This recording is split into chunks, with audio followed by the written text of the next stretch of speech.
What's up, EV Clan? Alex Espion here, and welcome back to the next episode of the Pokemon Red Randomizer Nuzlocke. And today, our goal is to train up Daisy, our new Nidoqueen, which I am very excited to have on the team, as I discussed in last episode.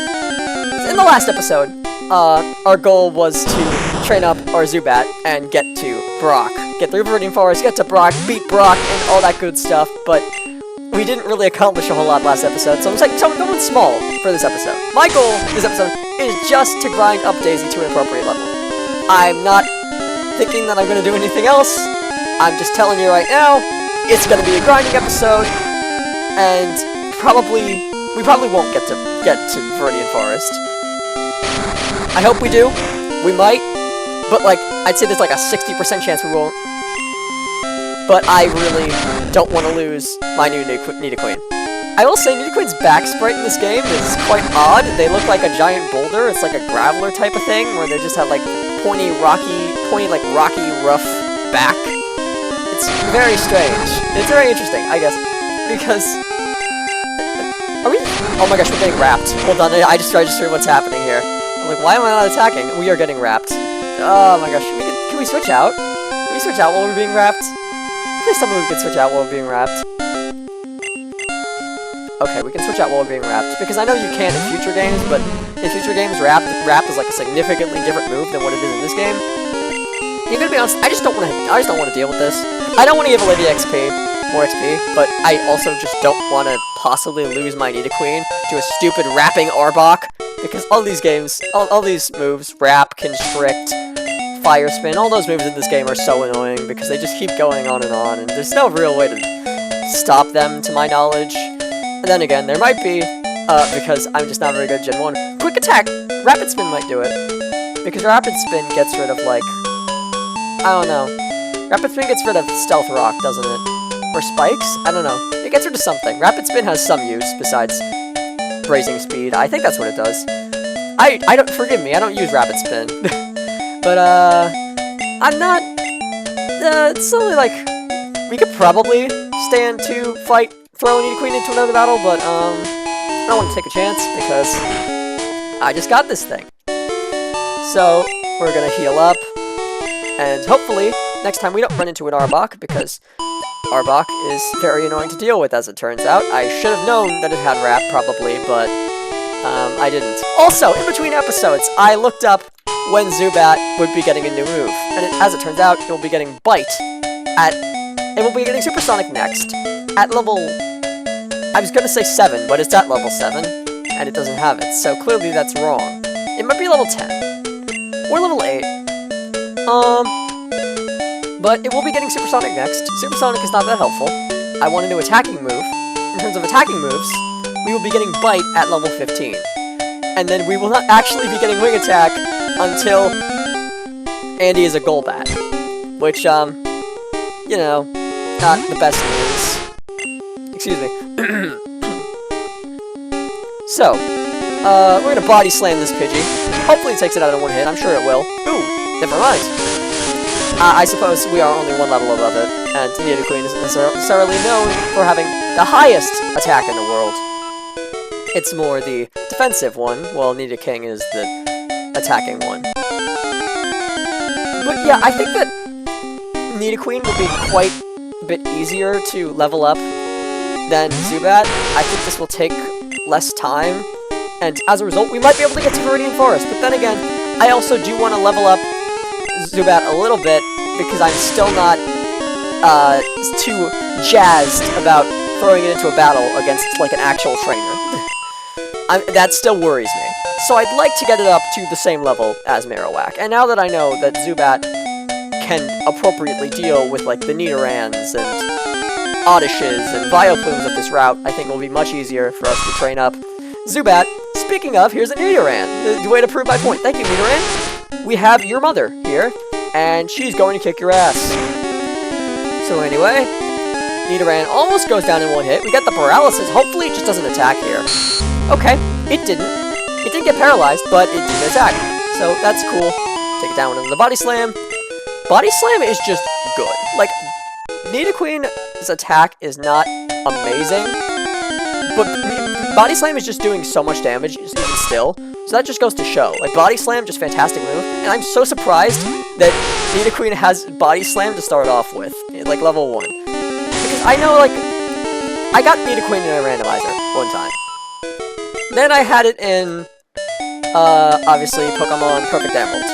I think that in that one Ruby randomizer run, I really fell in love with Nidoqueen. I don't remember what run number it was, but I did have a Nidoqueen, and it was putting in the finest of work. So yeah, that really enticed me to use Nidoqueen again, in Pokemon Perfect Emerald. And honestly, I've always really liked Nidoqueen. I remember, I collected Pokemon cards before I played Pokemon games. And I think that, like, the first Pokemon card that I had that was, like, not a baby was Nidoqueen. I remember I had a Nidoqueen card, and I was like, that's a really cool Pokemon. And then I found out about Nidoking later, obviously. But Nidoqueen has always been my preference. I've always preferred Nidoqueen. I just like the nice blue color. I think it's a nice shade of blue, and my favorite color is purple. So you'd think I'd gravitate towards the purple one. But I don't know, I just think that the shade of blue is just really nice. Like, Nidoran and Nidorina, it's like, oh, it's like a baby blue type of color. I think that the Nidoqueen, like, shade of blue is just so cool. It just goes so well with, like, the yellowish of it. Just yellow and blue is, like, a nice color combination. Like, Lantern, Octillery? No, that's red and yellow. No, Grapploct, that's blue and yellow. Like, that's just such a good color combination. I just really like that. But yeah, here's a Magikarp. That's good. Take that down pretty. We take that one down pretty easy. Critical hit. I don't think it was necessary, but it might have been. Just because, like I said, Nidoqueen, not the best attacker.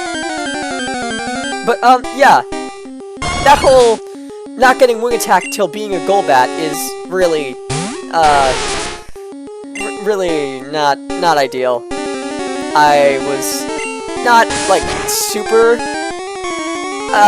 upset with having a Zubat. I was like, okay, this might work. And then I saw how late it got wing attack, and I'm like, oh.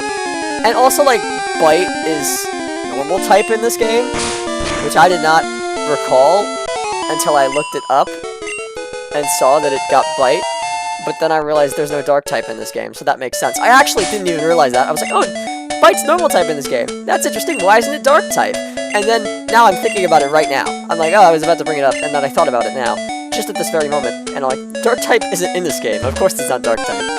Dark type was Gen 2. Dark type got added because Psychic types were too broken in this generation. Because their only weakness, they were only weak to Ghost and Bug. At least that's what it was supposed to be. And the problem with that is that something went wrong during the creation of the game. And what happened was that Ghost, rather than being super effective against Psychic, ended up being ineffective against Psychic. Like, it did not affect. So Psychic just became not only just, like, really, really, really strong, because it's just, like, I don't know, Psychic types are good. Like, the Psychic types in this game are really good, because, like, special defense and special attack are combined. So, like, put on, like, Alakazam, which would be glass cannon, which are glass cannons in later gens, in this game are, like, really busted. Also, Leech Life, super effective against poison types, so this should be super effective. Let's go! I'm learning Gen 1 type matchups. I'm pretty sure I'm gonna have to relearn this stuff when we get to Gen 2. I'm gonna have to relearn all my type matchups, all the ones that changed. I don't actually know if this will be changed in Gen 2. Like I said, don't know how much. Like I said earlier, I think it was like episode 3 or 2. I don't know, like, what changed in between Gen 1 and Gen 2.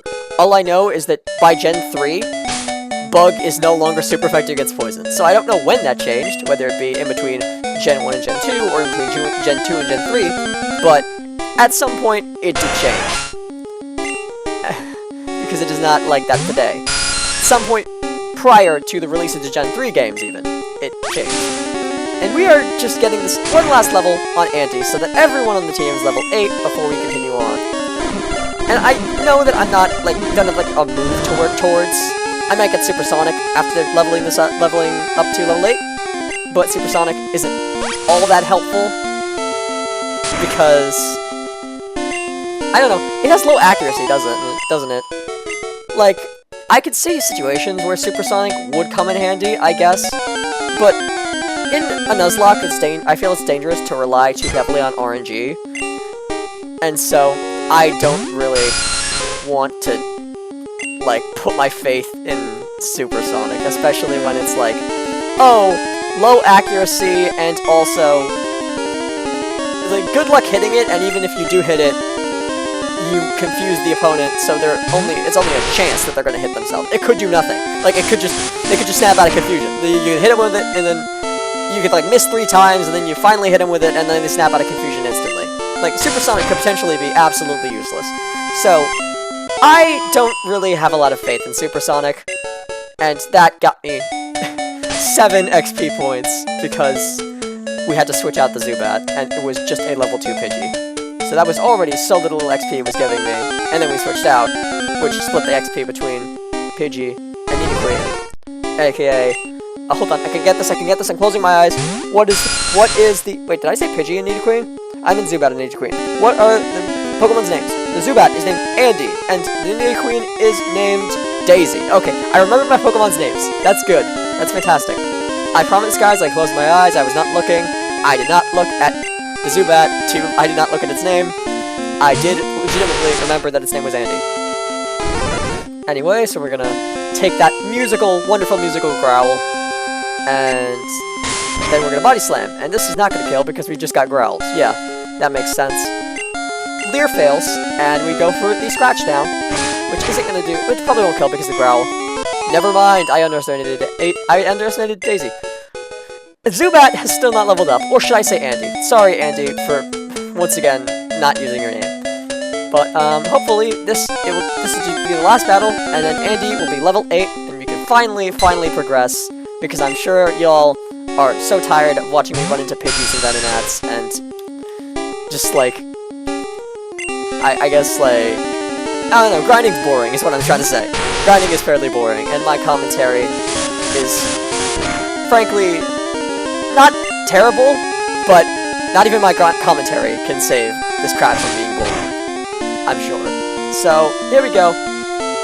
Last Pokemon, come on. This should do it. I'm willing to bet, at least I would be, if I wasn't so in debt. If my bets actually went well, if betting had actually gone well for me in the past, but if it did, I'd be willing to bet that this will level up. Come on, come on, come on, baby. Come on, no! Okay, see, this is why I need to stop betting. Here we go. What we got? Fearow! We will need to switch Zubat out of this, because Zubat cannot handle this, because, Leech Life is Bug type, and that is a Flying type, so that would be not very effective. So I'm gonna switch out to Daisy once again. Daisy, you got this, girl. Fearow's gonna use the Peck. Say Stab Peck. I don't know if Stab exists in this game, right? It must. Surely it must. We are out of Body Slam, which is, but, like, what are we going to do? Switch to Marowak? Like, Marowak couldn't even hit it, so at least Nidoqueen can hit the thing. So, okay. Scratch, 2 shots. That's good. I was clearly underestimating the power of Scratch. I don't know if Body Slam would have killed it at this level, but judging by how much damage that Scratch did, I'm sure it would have. Unless Body Slam and Scratch are, like, not as big a power difference as I thought. Anyway, so everyone is level 8 now, which means finally, we get to progress. And I'm gonna be honest, Champions Road. Right, I'm sorry to keep bringing it up, but it's so fresh in my mind still, because it took me so long. Like,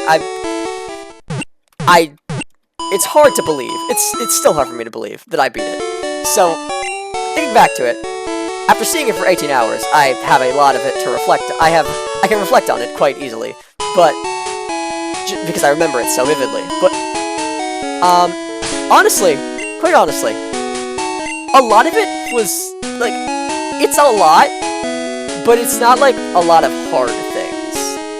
Like, if there was a checkpoint in between, I feel like it would have been, like, not that bad. I think that the fact that you have to do it all in a row is what makes it so difficult. But what they're asking you to do, thank goodness, is not that difficult. Except for, like, the Ring of Fire part. Like, those fire rings are the bane of my existence. I hated that. I thought that was terrible. But, like, everything before that I was able to just easily memorize how to do. And, like, easily, like, plan, okay, I need to jump here. And I need to jump over here. And I need to time this like this. And that was quite simple for me. Like, once I learned it all, I could very easily just keep replicating it over and over again. But once I got to that Ring of Fire part, like, that just felt like so, I get it or I don't, you know? Like, there was nothing for me to learn there, because there's so many factors that could go into it. It's like, your jump is slightly off of what it was last time, and the outcome is completely different. Like, the timing, like, now you miss the next one. Now you, like, hit the next one, you know? Like, you're jumping, you jump over this, you jump over this one, and then last time, the next one goes by you. Right, because you're, like, in line, you like, timed it in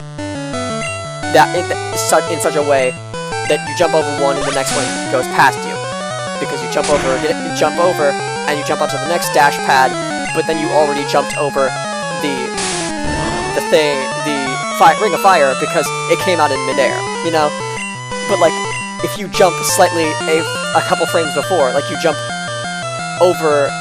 to the side, you don't jump over the first Ring of Fire, but you jump to the side of it a little bit, and you dodge it like that, and you jump over to the other side of it when it's coming too close to you, then you jump over, then suddenly the next one might hit you instead.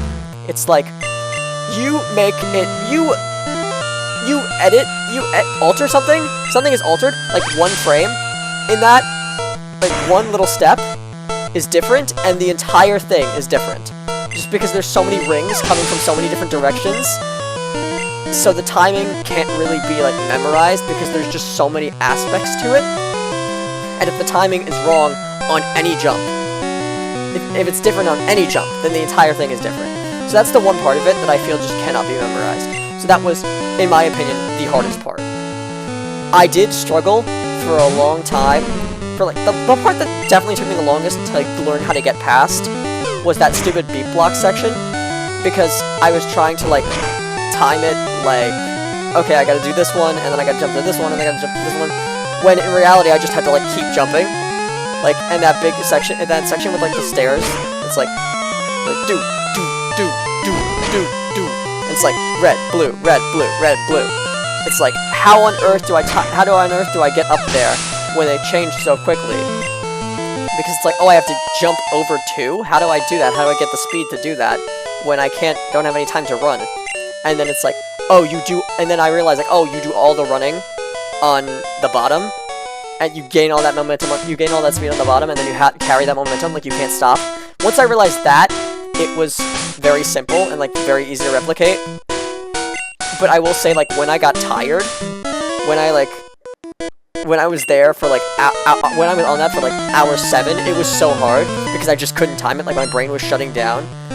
That was the one part that was making me, like, so freaking angry. So that may very well be the part that I lost the most, that I died the most on, but it's just because, like, it requires actual timing that needs to be timed.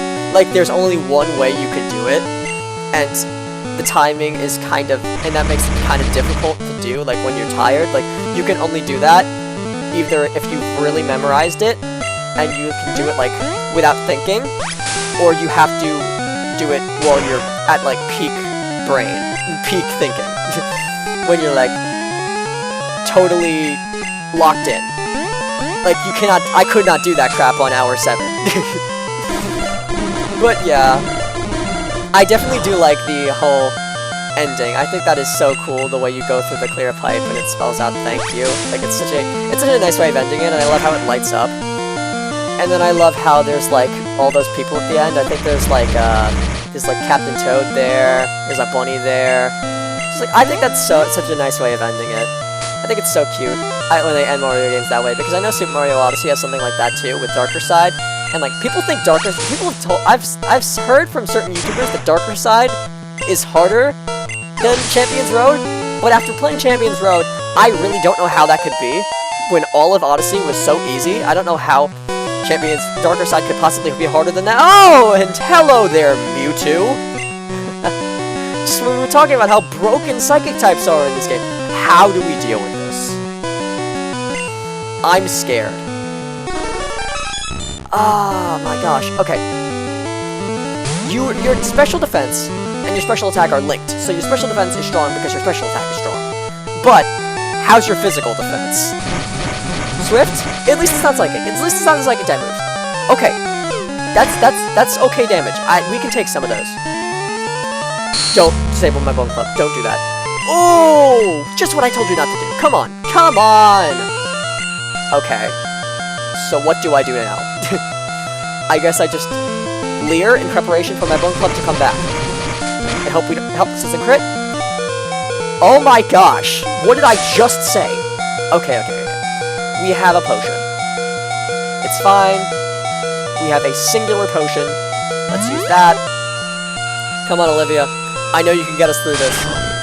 It has a Psychic type move. It has Confusion. Are you joking? You're joking. What the frick? Oh no. Oh no, man. Oh no. Suddenly everything is so scary. Someone has to go down. Because if he goes for another Confusion, anything is dead. Because our other two Pokemon are Poison type. And I want to switch in Andy. Because I want to sack Andy. I'd love to sack Andy. I think that is a... Because I don't really care about Andy, but if I sack Andy, then we're not going to have anyone to deal with the Mewtwo, because Andy's dealing with a Bug-type move. So as much as I hate doing it, I think the best thing to do here is sack Daisy. I was so excited to have a Nidoqueen. Please, please, Mewtwo, have mercy. Nope. Nope, Mewtwo did not have mercy. Daisy, no! Daisy, hold on! Daisy, no! Ah, crap! We just need to hope Andy outspeeds. Andy, come on. Andy, no! No! No! No, man! How could this happen? Ah. Dang, man. That hurts. After all that grinding. This trainer said that on Mewtwo and we lose. And it crits us twice! And we lose. Ah, gosh darn it, man.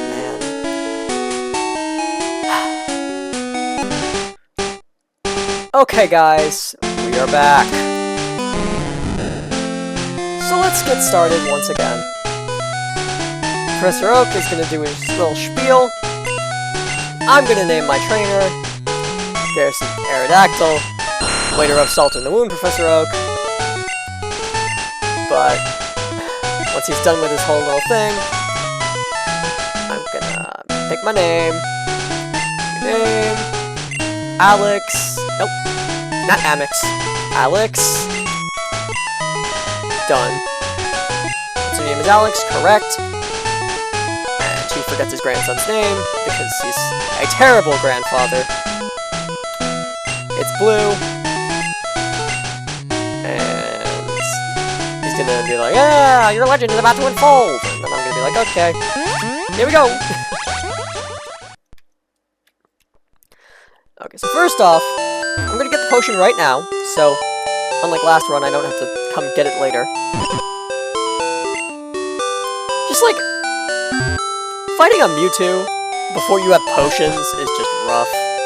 Like, another situation where it's like, I'm not particularly good at Pokemon. Oh, if you click Pokemon before you have any, it doesn't do anything. That makes sense, I guess. I'm not particularly good at Pokemon. But, like, how can you blame that one on a lack of skill? So, anyway... Now that I've beaten 3D World, well, I haven't. obviously I have to do like every other level with every other character.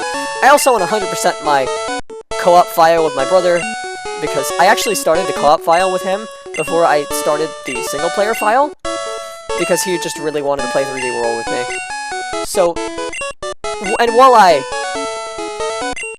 want to play Champions Road with him as well, I don't want to do it on my own file, and so I want to do it on his file, but the problem is, my file with him, the problem is, obviously, that file isn't 100%ed. So I want to 100% that one too, but not like 100%, you know, like just get all the green star tokens and the stamps so that we can unlock Champions Road.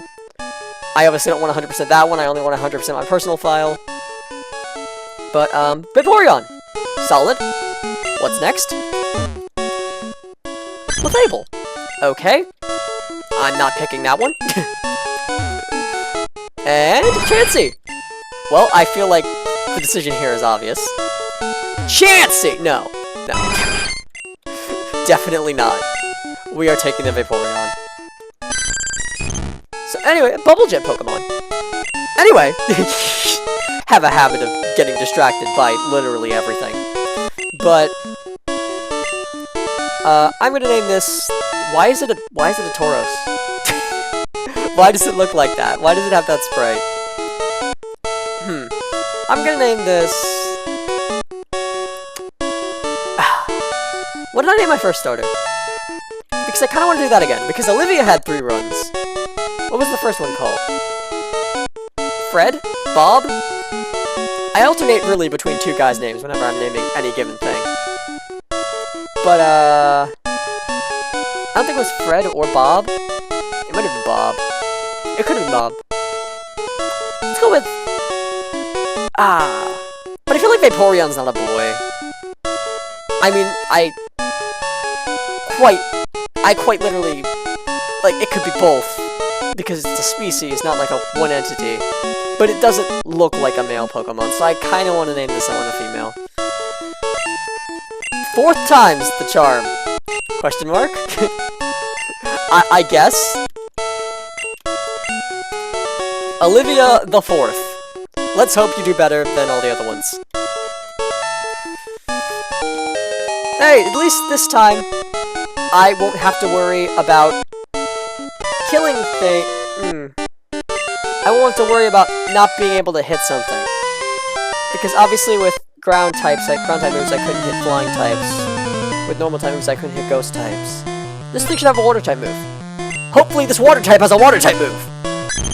So, if this water type does have a water type move, then I don't have to worry about not being able to hit anything. That is an interesting sprite. It does have a water gun, that's good. It also has quick attack and tackle. It has 3 attacking moves, which as I said before, is, like, interesting. Because I don't think a lot of Pokemon have that, right off the bat. But, yeah, as I was saying, I'm sure I was saying something, I don't really quite recall what it is, but oh look, it's Bite! Okay. It only has Metronome, I think. Oh, it has Sing as well. Okay, that's annoying.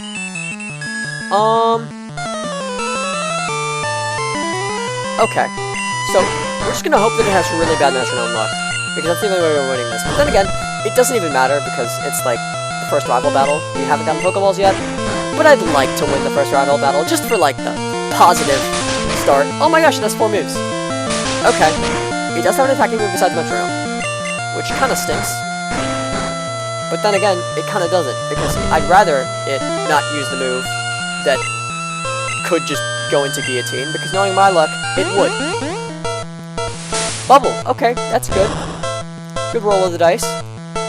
One of the only ones I've had this series. One of the only good rolls of the dice. And now I just can't hit it. Now I can go for as many Metronomes as I want. I can just keep going until it gets something good. Because there's no way I'm hitting this thing. And look at how little damage it does when I do.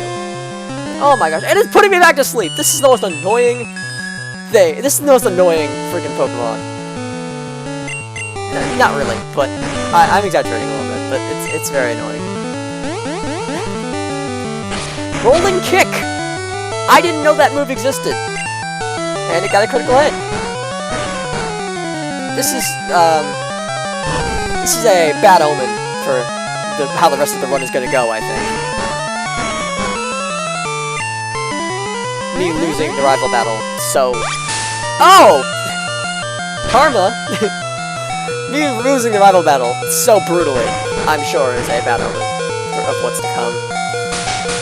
But Vaporeon goes down. It's okay. Nuzlocke has not started. But now he's gonna be like, hey, am I great or what? And it's like, yeah, you picked the right Pokemon. Don't get too cocky. I'll have something for it next time. I'll have a fighting type deal with you next time. Oh, just you wait until next time, Blue. I'll have exactly what I need to take you down. Anyway, let's see what's in Route 1. Let's see what options we have. I shouldn't say options, we can't really pick. Let's see what possibilities we have for our first Pokemon. Is there supposed to be like a shopkeeper there? No, he's supposed to be up here. Yes, there he is. There's my friend. There's my friend. Wait, isn't there one that gives you a potion? I want a potion. Give me a potion. Yes, yes, you. You come from Viridian, right? This is the guy. There's a guy who comes from Viridian and that gives you a potion. That's nice. I like Meowth. I'm a Meowth fan. Yeah, that's right. I don't do a very good impression with Meowth. I think he's like New Yorker? I don't know. I don't really know what that accent is, but I can't do it. Whatever it is, I can't do it. So, missing out, another hit. We'll knock it out. And no, it won't. Oh yeah, because it used Growl. Stupid. But, what was I saying about 3D World? Oh yeah. I currently want to finish 100%ing. I currently want to get to Champions Road with my brother's file, and also I have a file of my own that I don't think yes, I did. I did just finish the other day the 3D World without ground pounding file. And it's harder than it sounds because sometimes while rolling, I accidentally ground pound. Of course, it's like a series of inputs, and sometimes you just don't input it right, and the ground pound comes out first, and then you like save yourself, do a roll, but like you did a ground pound first, and I guess a ground and pound would be classified as pounding the ground, but I don't consider it that. If the input comes out for a ground and pound, even if it doesn't touch the ground, that counts as a ground and pound in my book. So yeah, I just didn't really roll, and obviously rolling is like the form of diving in that game. You know, it's like how you get extra horizontal movement. I don't really know if a lot of people do that, but I do. I just really love the movement of 3D Worlds. I think it's awesome. I especially like the movement in the remake. I gotta say, I really like how they sped it up. Like, made Mario a lot faster. And I frankly don't know how, I'm sure it must have been very different doing Champions Road before than it is now. Because, like, you get, like, your default speed is so much quicker, and your running speed is, like, very much, like, faster than what it was in the original game. Like, I always wondered about that. Like, how does boosting speed affect the remake? Because I know a lot of people complained about the original 3D World, like, oh, you move too slow. But like, now that it's been changed, I'm sure they didn't like change the world around it to like match the new speed. So like, what would be like, what is possible? How does that affect speedrunning? Like, how is that? Does that enable new skips that were not in the original game? I wonder. I'd like to look into that, but I've never been like a big fan of like, actually, never been too big a fan of speedrunning. Like, I want to know the speedrun tech, but I don't actually like care to watch speedruns of games. Like, I'd rather not watch like just speedrun breakdowns. I'd rather just like have someone tell me like, hey, there's this thing called bomb impact launching, where you put the bomb below you, and then you go into like bullet time, and then you go boom, and it's like cool. I tried to bomb impact launch for like 5 hours one time, and then I tried to bomb impact launch again for like another 2 hours another time. But overall, after all that, I just realized, hey, I can't do this. I'm not a speedrunner. I'm not fit to speedrun anything. I'm bad enough at video games. Just playing video games. Doing them fast, that's too much skill. It requires too much skill for me. I'll stick to Pokemon, where I don't have to do anything fast. Do it at my own pace. But here we go, into the mart. Drop off the parcel. And then I guess I'll end this episode off here. So, EV Clan, make sure you like, comment, and subscribe for more. Thank you so much for watching.